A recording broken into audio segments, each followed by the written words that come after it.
pessoal, tudo bem com vocês?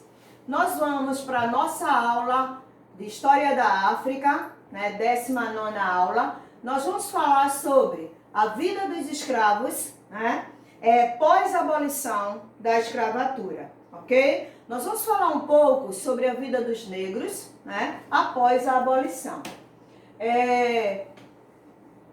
Os escravos, mesmo com a abolição da escravatura, né, a situação dos negros aqui no Brasil não foram muito diferentes do que durante a escravidão. Por quê?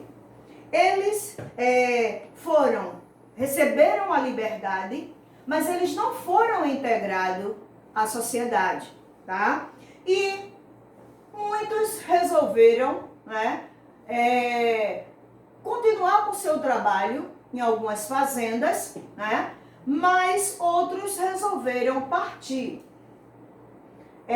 Houve algumas mudanças. Quais foram as mudanças para que não houve a integração, né, desses escravos dentro da sociedade brasileira? Nós vamos ver um pouquinho sobre isso. O que aconteceu? De uma maneira, né, não houve um processo para a integração desses escravos dentro da sociedade brasileira pós a abolição da escravatura. Algumas propostas, né, de reformas foram feitas antes da abolição, né, e essas propostas não foram efetivadas. Muitas pessoas, né, não só pessoas brancas, né, mas alguns abolicionistas que foram filhos, né, foram ex-escravos, né, que lutaram para acabar a escravidão. Mesmo assim, pós-escravidão, algumas propostas estavam sendo, né, tentando serem efetivadas para que pudesse, né, dar um suporte para esses escravos aqui no Brasil. E André, né, de Rebouças, Joaquim Nabuco, José do Patrocínio foram foram três abolicionistas que eu separei como destaques, né, que foram pessoas, né, que trouxeram algumas propostas no Brasil, né, fizeram uma proposta na época para que justamente pudesse integrar esses escravos, né, pós-abolição dentro da sociedade brasileira. A questão do reconhecimento, né, quais eram, né, as propostas que eles fizeram? A questão da divisão das terras, gente.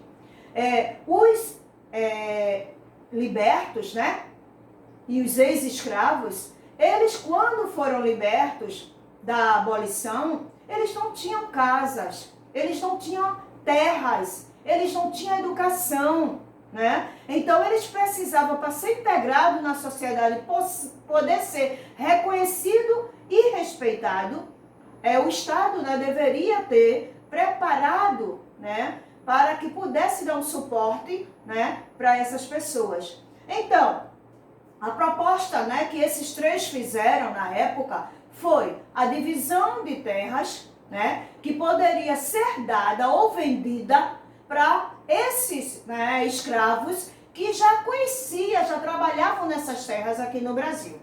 Outra proposta, né, foi a universalização da educação no Brasil, que eles não tinham acesso à educação, eles não tinham como estudar. E muitos que nasceram durante o sistema de escravidão no Brasil, eles não tinham conhecimento, né, da leitura. E para que eles pudessem ser integrados, eles precisavam também ter o apoio com relação à educação, tá? E aí o que aconteceu? Mesmo assim, né, com a perda, né, das terras, né, dos engenhos por onde eles passaram, né, a essa liberdade, ela não deu esse apoio. E aí o que aconteceu?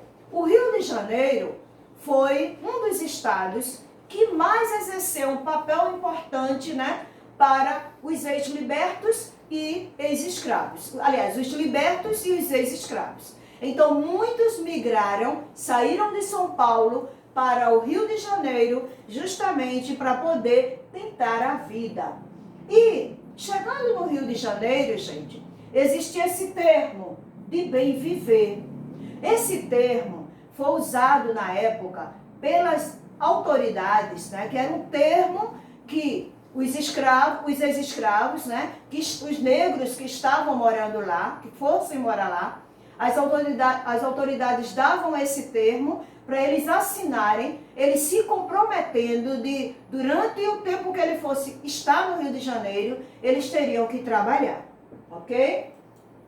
E aí, diante dessa situação, né, pela justamente a igualdade que não veio, né, eles tiveram a liberdade, mas eles não tiveram igualdade de respeito, né? Eles não tiveram respeito como os brancos estavam tendo na época.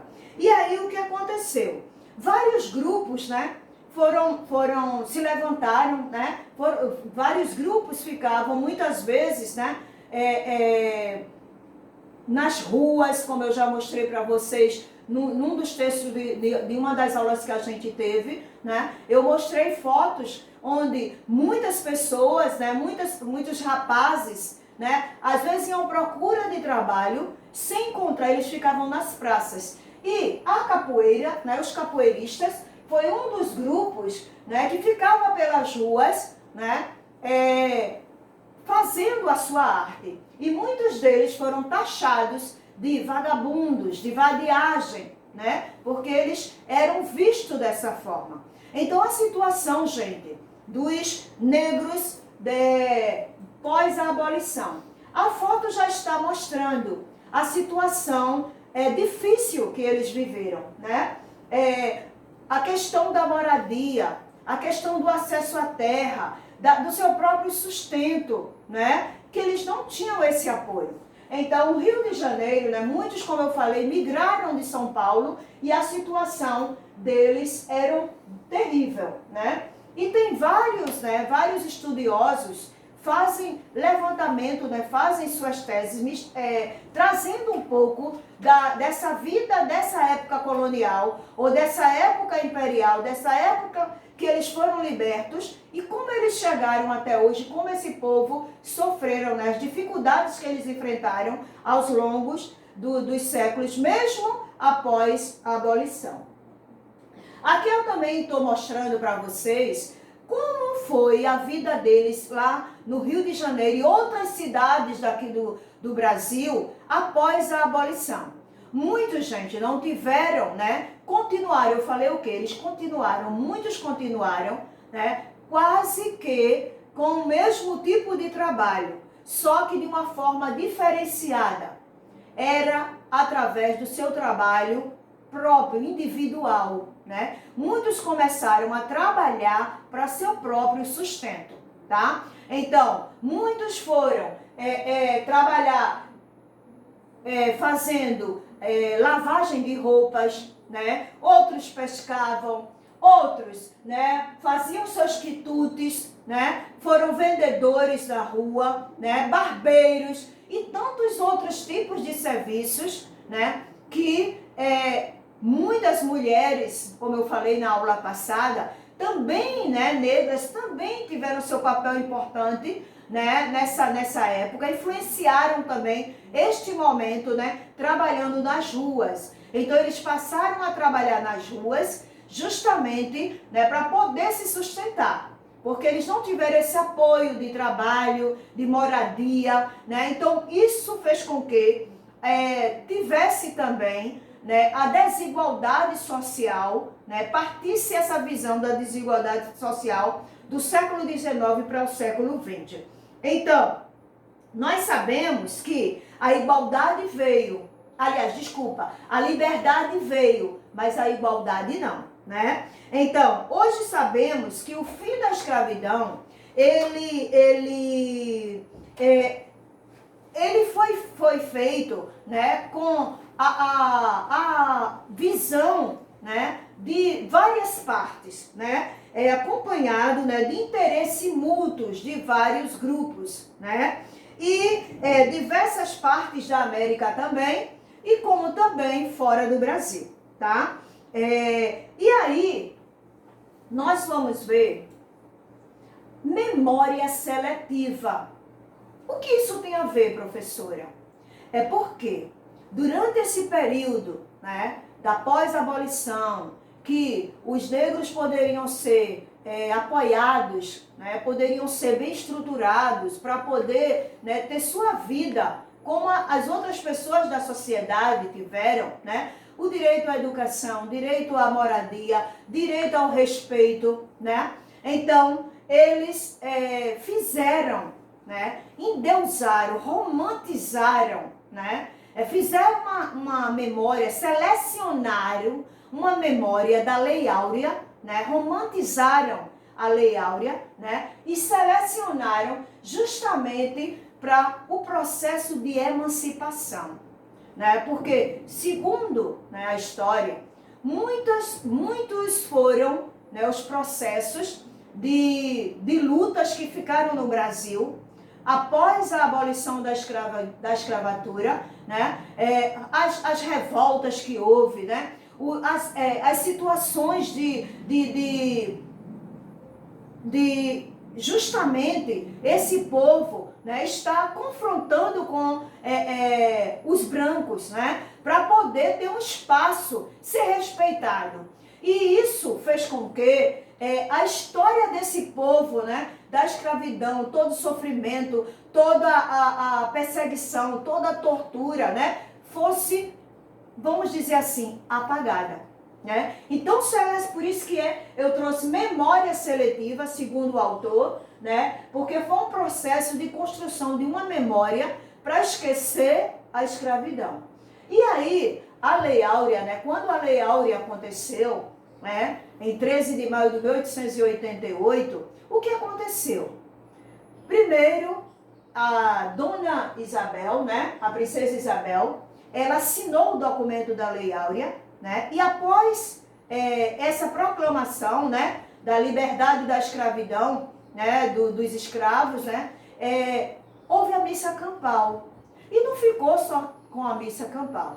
Vários estados do Brasil, né, começaram a festejar este dia, né, várias situações, várias festividades ocorreram.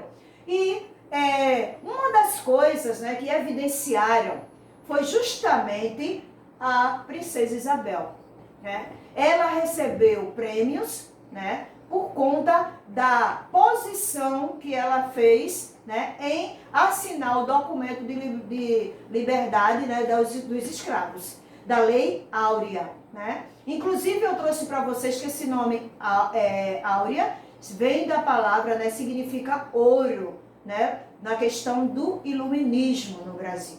E aí o que aconteceu? Essa memória que ficou selecionada, foi selecionada só para a questão da liberdade da Lei Áurea, né, fez com que evidenciasse esse momento e esquecesse, né, foi esquecido, né, as propostas que foram feitas para poder dar um suporte para esse grupo, né, que estava sendo lançado dentro da sociedade sem ter nenhum apoio, né, para poder viver, para poder conseguir sua dignidade, né? E aí o que aconteceu? Em 1898, após a comemoração da Lei Áurea, eu falei para vocês da missa campal, tá? E aí a gente vê o seguinte, que a memória, né, como eu falei, do romantismo, né, veio a questão da intolerância racial, né? A cor, ela começou a ser evidenciada. Os escravos, os libertos, né, os ex-escravos, começaram a ser perseguidos em alguns ambientes, né, vigiados, né? E com isso, né, começou a trazer as desigualdades e a intolerância. E aí veio a questão da cor da pele, tá? E aí o silêncio sobre a integração desses escravos e os limites que eles tiveram para a sua cidadania veio trazendo a intolerância, né? E aí as dificuldades, né, que foram enfrentadas por eles e por outras pessoas que eram pobres também e que moravam aqui no Brasil, elas também começaram a ser evidenciadas, né? Esse povo também começou a ser evidenciado. E aí, vigiar e punir. Por que vigiar e punir? Porque justamente como eu falei, todo o século XIX e XVIII, esses escravos, né, esses ex-escravos, esses libertos, eles foram estigmatizados. O que isso quer dizer? Trouxeram marcas que pudessem influenciar como algo que fosse denegrir, né, aquela pessoa, a cor da pele.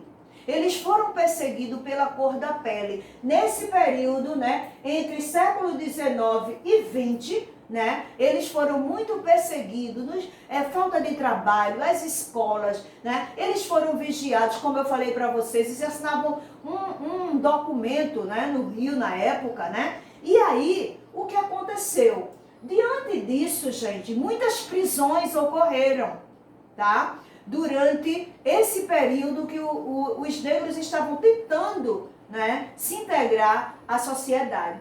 E aí, no Rio de Janeiro, em 1693, houve várias prisões de homens negros.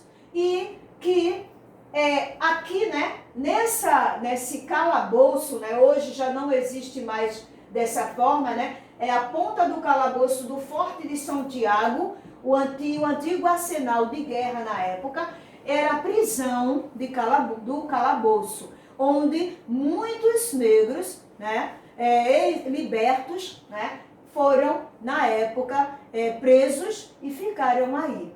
E depois, né, eles foram criados uma casa de estudante, né, que tem a história também ainda referente a esse local. Agora, condições de vida nas cidades.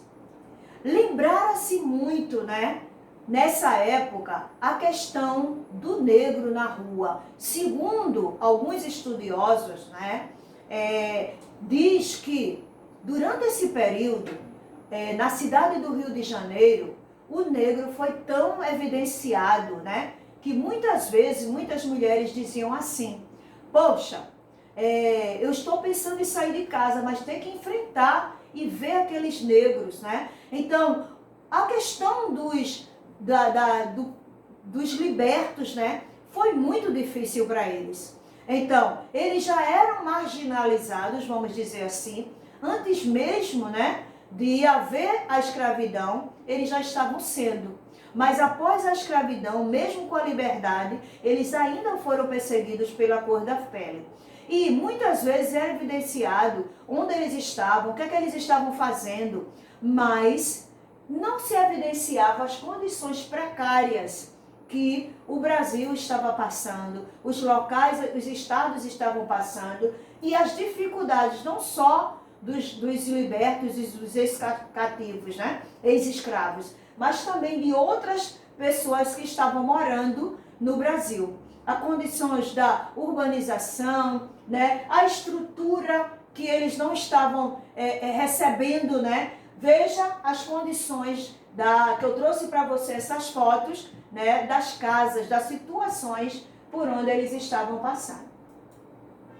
Outra foto também que eu trouxe para vocês, tá? Aqui é da região do Rio Grande do Sul, tá? Também, para vocês verem, né, que não só no Rio de Janeiro, aqui no Recife, né, mas outros locais também estavam passando por essa situação. Então, vigiar e punir. Esses escravos eram punidos de uma forma que muitas vezes, né, como eu já falei aqui também em outra aula, né, eu trouxe um outro texto falando dessa situação, que muitas vezes eles eram presos, muitas vezes muitos foram presos até sem ter um motivo muito vamos dizer assim, sem realmente ter um motivo que ele pudesse ir para a prisão. Mas eram também forma deles serem, né, discriminados, vamos dizer assim, e eram presos por conta dessa situação de serem ex-escravos, né, serem libertos da escravidão. Então a escravidão ela ainda trouxe sequelas para eles, né, porque estereotiparam, né, a cor da pele como uma marca para o negro. E como até hoje, né, até hoje, a gente vê que as condições, né, dos escravos, dos negros hoje, né, ainda perdura, né? Quantas pessoas ainda sofrem, né, preconceitos, discriminação por conta da cor da pele, né? Então, e ao mesmo tempo, gente, foi uma forma de controlar, né, na época, controlar esses negros, controlar esse povo que estava saindo da escravidão, né? Era uma forma de ter um controle dessas pessoas. Até porque, gente, lembrando que entre o século XIX e o século XX foi o período de modernização aqui no Brasil, né? As estradas de ferro, né? A questão da própria estrutura da urbanização, das calçadas, dos bondes, a energia, né? A eletricidade, né? Então, tudo isso foi uma forma de querer não mostrar o lado feio, o lado que eles queriam apagar, que era justamente o passado do Brasil, né? Que era a escravidão. Então eles queriam mostrar um Brasil, né, da elite, um Brasil dos brancos, um Brasil bonito, né, europeizado, e não um Brasil escravo, um Brasil onde tivesse coisas, né, que feias, vamos dizer assim. Então, esse período foi um período onde houve muita luta, né, esse controle ainda continuou, né, e foram justamente como eles viviam após a abolição, tá? Também lembrando que a Lei Áurea, gente, ela teve seu momento importante, teve, né? Porque foi através da Lei Áurea, né, a última lei, né, várias leis foram passadas durante o período de escravidão, né, para que pudesse gradativamente libertar. A Lei Áurea ela veio, né, finalizando, mas lembrando que não só foi porque foi o Brasil, né, mas porque havia toda uma questão política por trás dessa situação, né? A questão política que vinha desde a participação da Inglaterra e outros países que já estavam contando, né? E lembrando, gente, que o Brasil foi o último país, né, juntamente com Cuba, né, foram os dois últimos países que aceitaram a libertação dos escravos, certo? E aí a Lei Áurea, ela trouxe essa influência, né, claro que ela foi influente, né,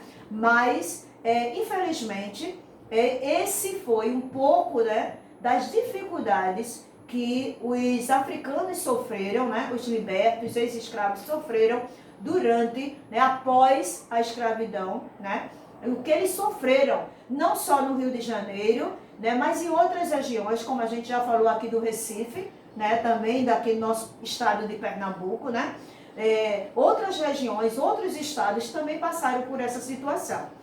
Havia escravidão em vários lugares do Brasil. Então a liberdade veio para essa quantidade, né? A gente já falou de um texto que tinha mais de 700 mil africanos, né, que foram livres na época, e que quanta gente, né, que foi jogada dentro da sociedade, mas eles não tiveram o apoio do Estado, não tiveram uma reforma, né, que pudesse dar esse suporte para esse grupo tão grande, né, que precisava de apoio para poder ter a sua dignidade, né, de volta, né? Até porque muitos começaram a ser integrados, né, saíram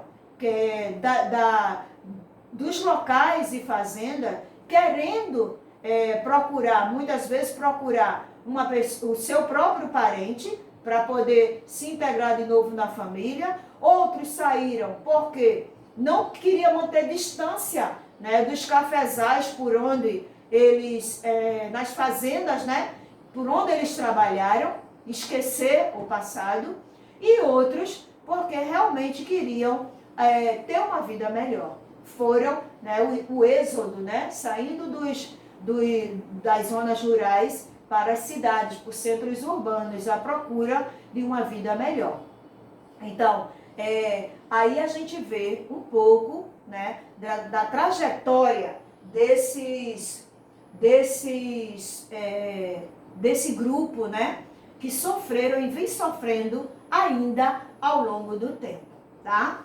E aí, gente, nós temos a certeza o seguinte, que uma coisa, no entanto, a gente sabe, que o legado da opressão e do racismo, não só no Brasil, como em toda a América, foi um dos aspectos, né, importantes da tragédia, mas também da herança, né, da escravidão que foi deixado aqui, né, para que a gente pudesse ver, né, e pudesse conhecer, certo?